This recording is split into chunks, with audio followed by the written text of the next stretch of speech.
আজ আমি তোমাদের দেখাবো ফ্রন্ট বোট গলা প্রিন্সেস কাট ব্লাউজের ফ্রন্ট পার্টটা।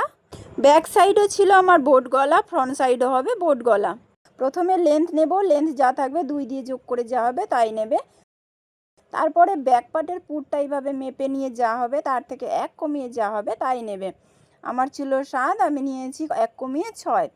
তারপরে পুট যা নিয়েছো তোমরা কিন্তু মোহরা শেপের জন্য সেদিকেও নিয়ে নেবে একই রকম। তো পুট ছিল আমার 6, এখানেও নিয়ে নিলাম 6। তারপরে সোজা একটা লাইন ড্র করে নেবে। তারপরে তলা যেখানে কোমর হবে সেখানেও একটা লাইন ড্র করে নিলাম আমার পয়েন্ট নেওয়ার সুবিধার্থে।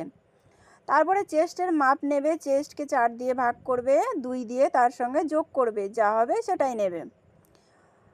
তারপরে নেবে কোমরের মাপ, কোমর তোমাদের যা থাকবে তাকে 4 দিয়ে ভাগ করবে, তার সঙ্গে 2.5 ইঞ্চি যোগ করবে, আবার তার সঙ্গে 2 ইঞ্চি যোগ করবে। দেখো তোমাদের আমি স্ক্রিনে দেখিয়ে দিচ্ছি সবটা। তারপরে পয়েন্ট নেবে, পয়েন্ট তোমার যা থাকবে তার সঙ্গে 1 যোগ করবে। তারপরে এখানে চেস্টকে 10 দিয়ে ভাগ করে যা হবে তাই নেবে, সেই পয়েন্টটা ওপরে মিলিয়ে এইভাবে একটা দাগ দিয়ে নেবে। তারপরে যে 2.5 ইঞ্চি এক্সট্রা নিয়েছিলে সেটা এখান থেকে নিয়ে নেবে, আমি দেখো দেখিয়ে দিচ্ছি, এখান থেকে নিয়ে নেবে, সেই 2.5 ইঞ্চি ওপরেও একটা পয়েন্ট করবে। তারপরে এই দাগটা মিলিয়ে দেবে পয়েন্টটা। তারপরে এখানে একটা মাপ নেবে 3 ইঞ্চিতে। তারপরে মোহরা শেপের জন্য নিয়ে নেবে 1.5 ইঞ্চি, ওপরের দিকে নিয়ে নেবে 2 ইঞ্চি।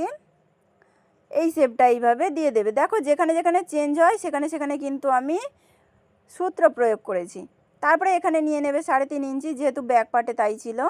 তারপরে আমার ফ্রন্ট পার্ট হবে 4 ইঞ্চি। তারপরে এটা নেবে, চেস্টকে 12 দিয়ে ভাগ করে যা হবে তাই। তারপরে এটা যোগ করে নেবে। দেখো বোট গলা, ফ্রন্ট বোট গলা মানেই কিন্তু 4 ইঞ্চি, ব্যাক বোট গলা মানে 3 ইঞ্চি, ফ্রন্ট বোট গলা মানে 4 ইঞ্চি। তারপরে এরকম ডাউন করবে 0.25-এ। তারপরে 1 ইঞ্চি করে আমার যে সেলাই মার্জিন আমি 1 ইঞ্চি করে নিই, তোমরা যদি 1.5 ইঞ্চি নাও 1.5 ইঞ্চি তাহলে আরেকটু বাড়বে, সেটা আমি আলাদা করে নিলাম। তারপরে মোহরার দিকে এরকম 1/2 ইঞ্চিতে একটা পয়েন্ট করে এই শেপটা এইভাবে দিয়ে নেবে। তারপরে এই শেপটা এই সুন্দর করে দিয়ে নিলাম। দেখো শেপটা দেখেই আশা করি বুঝতে পারছো বাস্ট শেপটা কত সুন্দর এসেছে। তারপরে এই সাইডটা এইভাবে মিলিয়ে নেবে, ব্যাক পার্টের মিলিয়ে কিন্তু এরকমভাবে আর একটা দাগ দিয়ে দেবে ফ্রন্ট পার্টে, যেহেতু সমান সমান হবে তার জন্য। তারপরে এইভাবে একটা লাইন ড্র করে নেবে। যেহেতু আমি কাঁথাটা ডাউন করেছিলাম তাই গলাটাও একটু 2 সুত ডাউন করে দিলাম। চলো আজকের মতো টাটা, দেখা হচ্ছে পরের ভিডিওতে।